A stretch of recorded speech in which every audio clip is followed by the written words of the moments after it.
नमस्कार, वारेकर किचनमध्ये आपलं स्वागत आहे. आज आपण बनवणार आहे भोगीची भाजी. सर्वप्रथम भोगीच्या तुम्हाला हार्दिक शुभेच्छा. आपण भोगीसाठी साहित्य घेणार. त्या सगळ्या भाज्या घ्यायच्या ज्या आपल्याकडे घरात अवेलेबल असतात त्या सर्व. ह्या भाज्या आपण स्वच्छ धुवून घ्यायच्या.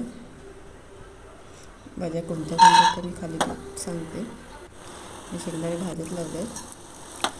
शेंगदाणे माझे भाजून झाले. आता मी तेल टाकले आहेत भाजायला. शेंगदाणे साली काढून घ्यायला आपल्याला. असा ते तीळ आहे. व्हिडिओ शेवटपर्यंत नक्की बघा. हे तीळ पण आपले भाजून झाले. शेंगदाण्याच्या साली काढून झाल्या. आता खोबरं, सुकं खोबरं आपल्याला भाजायचं आहे. सुकं खोबरंही आपलं भाजून झालं. हे सगळं आपल्याला एकत्र करून मिक्सरमध्ये बारीक करून घ्यायचं आहे. आता आपण फोडणीची नाही करू. तेल टाकलं आहे. 1 चमचा जिरं, मोहरी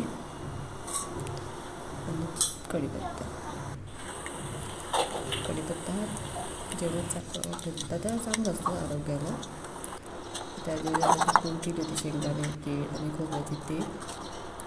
आणि त्यात मी 1 टॅमॅटो आणि कांद्याची बारीक ग्रेव्ही केली आहे ती. लाल तिखट.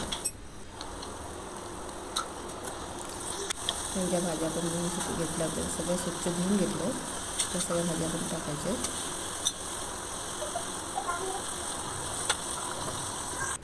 असं एकत्र करून घ्यायचं. चवीनुसार मीठ, थोडंसं पाणी टाकायचं.